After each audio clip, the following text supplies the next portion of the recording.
Hii ni Chinese cabbage. Hii ni Chinese. Lakini hile ni cabbage. Hile ni cabbage.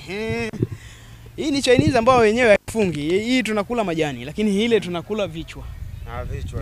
Tayari imeshafunga kama unavyoona. Ile ni cabbage, hii ni Chinese cabbage. Na ile mpaka inafikia hatua ya kutoa vile vichwa ile. Ile nayo inachukua siku 120. Inakuwa imeshakomaa vizuri kabisa. Na umwagilizaji wa maji ndio ule ule tu. Umwagilizaji wa maji ni ule ule. Yaani hakikisha maji ya kutosha.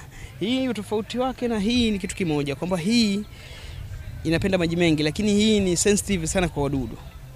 Majani yake ni laini. Maana kigongo wadudu ni chanika haraka, lakini ile kidogo kuna ugumu. Alafu cha pili kwamba kile kinatengeneza kichwa, lakini hiki hakitengenezi kichwa.